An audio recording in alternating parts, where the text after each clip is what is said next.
Assalamualaikum warahmatullahi wabarakatuh. Halo guys, kami dari kelompok PT18 atau biasa disebut Pejuang Tanggal 18. Di sini kami beranggotakan 4 orang, di antaranya yaitu Muhammad Ansar Taba, Agatha Sorakedo, Diva Salsabila, dan Herza Nadia Putri. Pada video kali ini, kami akan membahas mengenai judul kami yaitu pengelompokan kecamatan di Kota Palu berdasarkan indikator mutu pendidikan sekolah dasar menggunakan metode Fuzzy Gustafson Kessel atau disingkat dengan FGK. Oke guys, latar belakang dari judul tersebut di mana pendidikan merupakan hak asasi setiap warga negara dan untuk itu setiap warga negara Indonesia berhak memperoleh pendidikan yang bermutu sesuai dengan minat dan bakat yang dimiliki, tanpa memandang status sosial, status ekonomi, suku, etnis, agama, dan gender.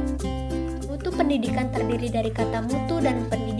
Dalam Kamus Besar Bahasa Indonesia, mutu adalah baik buruk suatu benda, sedangkan secara istilah mutu adalah kualitas memenuhi atau melebihi harapan pelanggan. Dengan demikian, mutu adalah tingkat kualitas yang telah memenuhi atau bahkan dapat melebihi dari yang diharapkan. Apa sih metode FGK itu?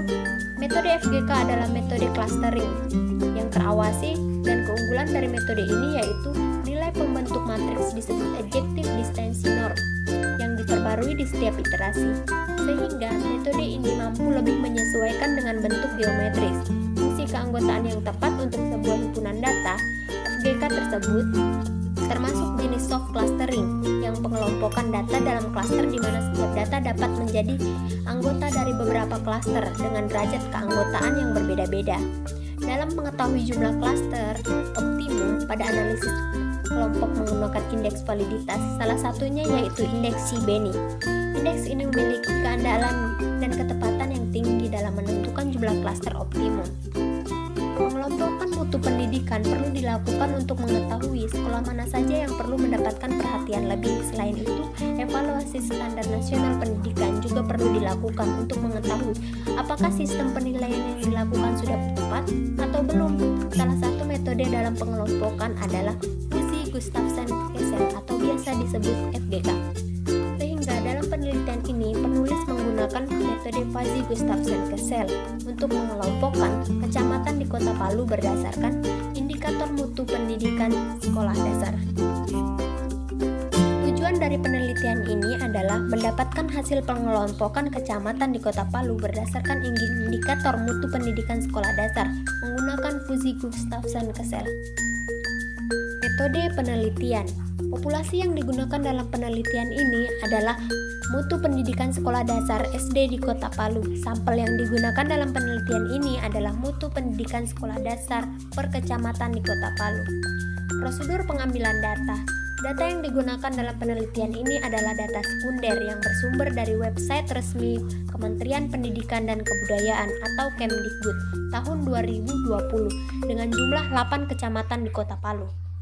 Langkah-langkah analisis data dalam penelitian ini menggunakan metode FGK. Adapun tahap analisisnya, yang pertama, menginput data yang telah diambil dari website resmi Kemdikbud tahun 2020. Yang kedua, melakukan analisis statistik deskriptif untuk masing-masing variabel indikator mutu pendidikan sekolah dasar di Kecamatan Kota Palu.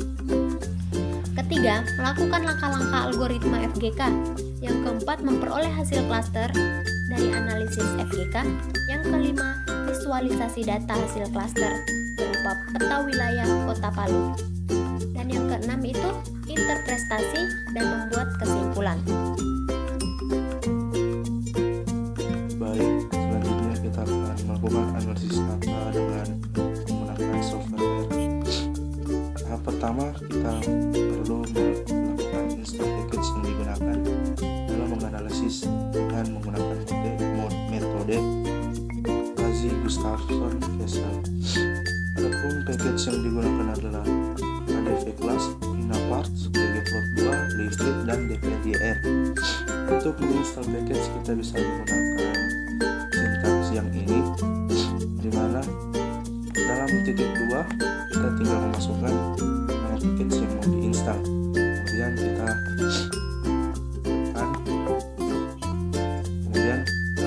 ada tombol bagian ini, atau bisa juga dengan melakukan dengan klik Ctrl Enter, maka package akan terinstall. Setelah package-nya terinstall, kita bisa memanggil package tersebut dengan perintah library yang dalam kurung nama package keempat package yang telah diinstal untuk digunakan dalam analisis Quasi-Gustafson Kessel.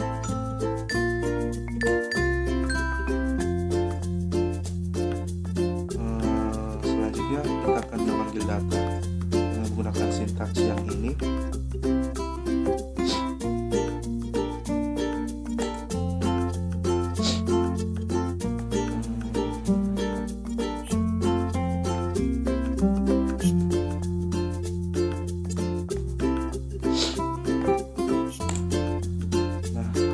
Untuk mengetahui datanya telah terpanggil dengan tidak, kita bisa menuliskan dengan data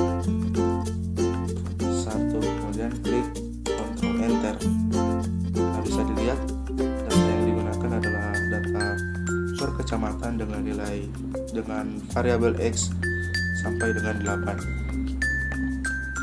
Selanjutnya kita akan melakukan analisis data dengan menggunakan analisis deskriptif, di mana pada penelitian kami menggunakan bar chart untuk mendeskripsikan data yang kami gunakan. Adapun sintaks yang digunakan adalah seperti yang terlihat pada gambar.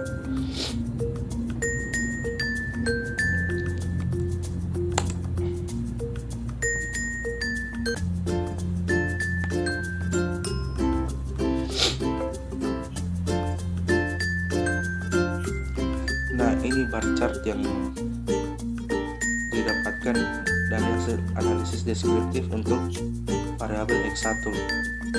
Untuk mendeskripsikan data dengan bar chart untuk variabel yang lain, kita tinggal mengganti Y yang sintaks ini dengan semua yang X1 dalam sintaks ini kita ganti dengan variabel yang mau kita buatkan bar chartnya. Setelah itu kita akan melakukan merubah data yang tadinya pada kolom kecamatan terdapat nama variabel kecamatan. Setelah dirubah datanya pada kolom tersebut, nah ini pada kolom ini variabel kecamatannya hilang, namun tidak menghilangkan observasinya. Kemudian kita masuk pada algoritma Quasi-Gustafson Kessel, yaitu dengan melakukan simulasi nilai C, di mana nilai C yang akan disimulasi mulai dari C sama dengan 2, C sama dengan 3, dan C sama dengan 4. Untuk sintaks yang digunakan adalah seperti yang terlihat pada layar. Nah, maka didapatkan nilai indeks validasi ABN-nya sebesar 8,64505 E-08. Kemudian kita masuk pada simulasi nilai C sama dengan 3. Didapatkan nilai indeks ABN-nya sebesar 5,77471 E-10. Setelah itu kita masuk pada nilai C sama dengan 4. Dapatkan nilai validasi indeks ABN-nya sebesar 6,91732 E-14. Dari simulasi yang kita lakukan, diketahui bahwa nilai indeks validasi ABN yang paling optimum adalah nilai C sama dengan 3, yaitu sebesar 5,77471 E-10. Karena kita telah mendapatkan nilai C-nya, maka kita akan masuk pada penentuan derajat keanggotaan awal. Yang seperti terlihat pada layar, ini adalah sintaks yang digunakan, sehingga didapatkan hasil seperti ini. Kemudian kita akan masuk pada penentuan pusat klaster dengan menggunakan sintaks seperti yang terlihat pada layar. Kemudian kita akan mendapatkan pusat klaster dari ketiga klaster dan masing-masing variabel X. Setelah itu kita akan melakukan penentuan jarak dengan menggunakan jarak Mahalanobis,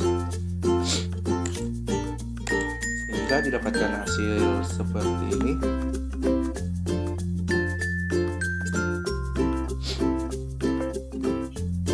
Kemudian kita akan menghitung fungsi objektifnya dengan menggunakan sintaks yang ini. Kemudian didapatkan hasilnya yaitu 6,378703 E-08. Selanjutnya kita akan menghitung derajat keanggotaan lagi. Nah, sehingga didapatkan hasil seperti ini. Kemudian kita akan melakukan pengklasteran. Bisa dilihat pada layar yang ini bahwa Kecamatan Palu Selatan itu masuk dalam klaster 1, Palu Barat juga masuk dalam klaster 1, Palu Utara juga masuk dalam klaster 1, dan Kecamatan Ulu Jati juga masuk pada klaster 1. Sementara untuk klaster 2 terdapat Kecamatan Tatanga dan Kecamatan Tawaili. Kemudian untuk klaster 3 terdapat Kecamatan Palu Timur dan Kecamatan Mantiklore. Baik, selanjutnya kita akan melakukan pemetaan dengan menggunakan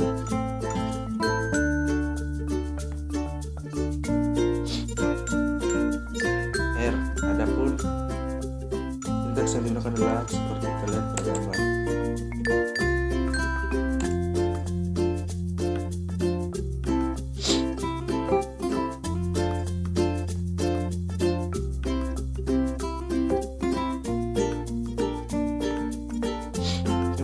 Kita siapkan dalam pemetaan ini adalah nilai latitude dan longitude dari setiap kecamatan.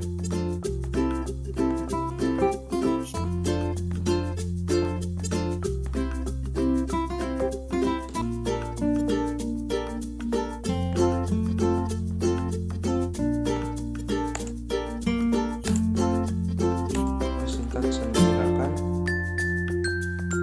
kemudian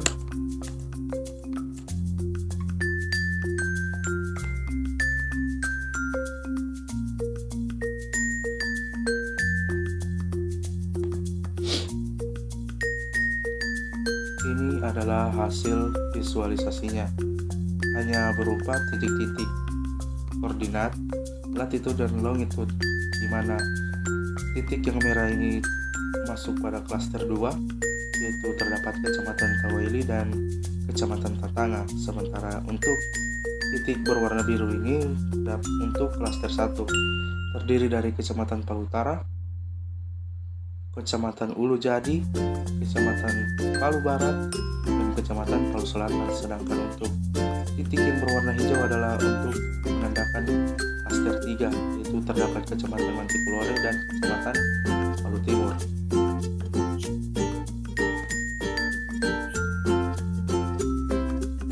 Berdasarkan hasil dan pembahasan, dapat ditarik kesimpulan bahwa pengelompokan kecamatan berdasarkan indikator mutu pendidikan sekolah dasar dengan menggunakan analisis Uji Gustav van Kessel diperoleh jumlah klaster optimum menggunakan validitas Sibeni sebanyak 3 klaster dengan karakteristik setiap klaster berbeda-beda berdasarkan indikatornya. Klaster pertama terdiri dari 4 kecamatan, yaitu Kecamatan Palu Selatan, Kecamatan Palu Barat, Kecamatan Palu Utara, dan Kecamatan Ulu Jati dengan indikator mutu pendidikan standar isi X1 terendah dengan rata-rata sebesar 86,905%. Artinya, kecamatan pada klaster ini memiliki status indikator mutu pendidikan yang rendah. Klaster 2 terdiri dari 2 kecamatan, yaitu Kecamatan Tetangga dan Kecamatan Tawaili dengan indikator mutu pendidikan standar proses X2, standar kelulusan X3, standar tenaga pendidikan X4, standar sarjana sarjana dan pasca sarjana X5, standar pengelolaan X6 dan standar penilaian X8. Terendah dengan rata-rata berturut-turut sebesar 82,46%, 81,02%, 81,03%, 74,89%, 85,04%, dan 87,57%. Akan tetapi klaster 2 ini memiliki standar pembiayaan tertinggi dengan rata-rata sebesar 87,57%. Artinya pada klaster ini memiliki status indikator mutu pendidikan yang sedang. Klaster 3 terdiri dari 2 kecamatan yaitu Palu Timur dan Kecamatan Mantiklure dengan indikator mutu pendidikan standar pembiayaan X7 terendah dengan rata-rata 92,30%. Akan tetapi pada klaster 3 ini memiliki standar isi X1, standar proses X2, standar kelulusan X3, standar tenaga pendidikan X4, standar sarjana dan pasca sarjana X5, standar pengelolaan X6 dan standar penilaian X8 tertinggi dengan rata-rata berturut-turut sebesar 88,04%, 87,22%, 87,89%, 84,61%, 80,17%, 80,96%, dan 88,67%. Artinya pada klaster ini memiliki setiap indikator pendidikan yang tertinggi. Oke guys, itulah tadi materi yang telah kami sampaikan. Jika ada kesalahan mohon maaf. Terima kasih. Assalamualaikum warahmatullahi wabarakatuh.